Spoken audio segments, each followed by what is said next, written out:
Negara adidaya macam Amerika Serikat, Tiongkok, India, Jepang, dan Australia mengelilingi kawasan ini, sehingga menjadikannya sebagai salah satu pusat keamanan terpenting mereka. Dengan demikian, area paling krusial pada kawasan ini adalah Asia Tenggara, di mana pada aspek politik dan geografis terletak satu negara paling strategis di dunia.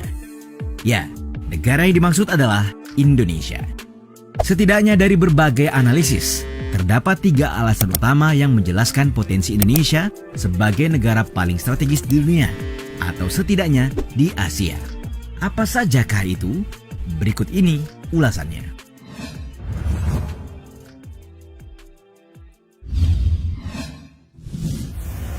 Indonesia sebagai pusat Indo-Pasifik. Mengapa Indonesia layak disebut sebagai pusat geopolitik global? Apa artinya bagi masa depan negara ini? Jawabannya sederhana, faktor geografis. Kita ketahui Indonesia merupakan negara kepulauan terbesar, terbentuk kurang lebih dari 16.000 pulau yang tersebar seluas lebih dari 3 juta mil persegi.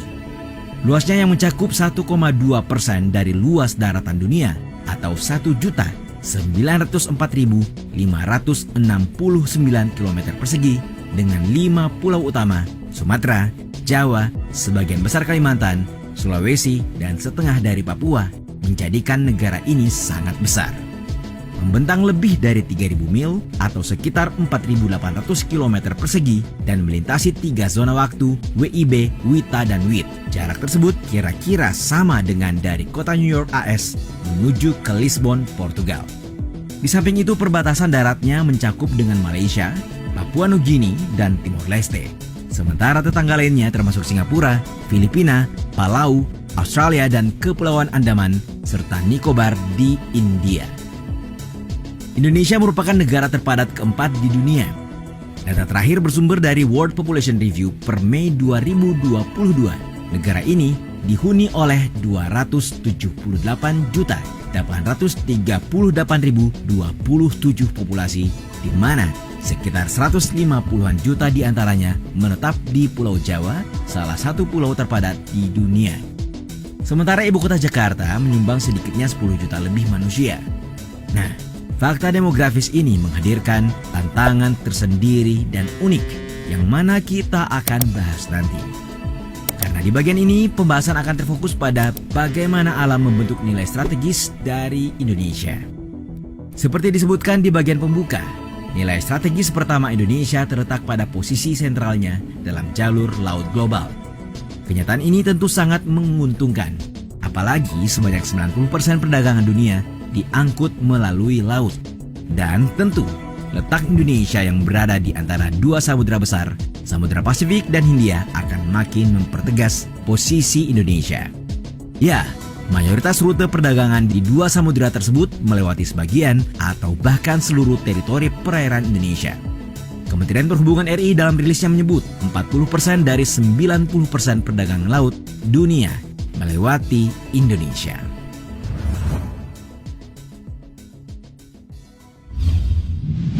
Nah, apa yang selanjutnya tampak jelas adalah posisi strategis Indonesia tidak saja karena keberadaan checkpoint yang tersebar di seluruh jalur laut. Coba kita lihat, dimanapun perjalanannya, semua akan bermuara melalui 4 checkpoint meliputi Selat Malaka, Selat Sunda, Selat Lombok, dan Selat Ombai Wetar. Apa yang menjadi poin inti dari keempat selat itu? Mari simak baik-baik. Bisa dipastikan setiap rute kapal dari Teluk Persia yang kaya minyak menuju Eropa berlayar melalui Selat Malaka. Kapal antara Asia dan Afrika pada umumnya berlayar melalui Selat Sunda, sementara kapal berukuran besar lainnya memilih perairan yang lebih dalam seperti di Selat Lombok dan Selat Ombai Wetar.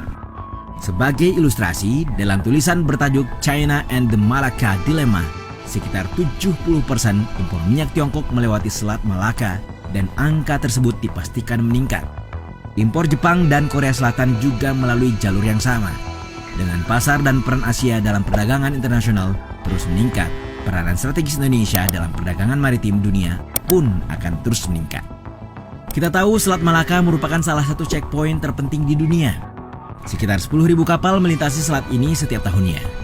Namun karena perairan yang relatif dangkal, membatasi kapal yang dapat berlayar di perairan tersebut.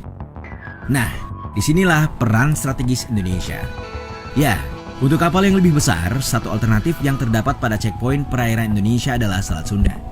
Terletak di antara Pulau Sumatera dan Jawa, perairan ini memiliki lebar 15 mil dan panjang 50 mil, serta telah melayani lebih dari 3.500 kapal dan 15 juta metrik ton kargo per tahunnya. Rute ini menawarkan alternatif yang lebih aman untuk kapal tanker berukuran besar. Dengan alasan itu, Selat Sunda adalah perairan yang lebih populer dibanding perairan alternatif lainnya dengan rata-rata 3.900 kapal per tahun dengan nilai total 40 miliar dolar Amerika Serikat. Alternatif ketiga adalah Selat Ombai Wetar yang terletak di antara Pulau Timor dan Wetar. Perairan yang sangat dalam ini menguntungkan kapal minyak berukuran besar.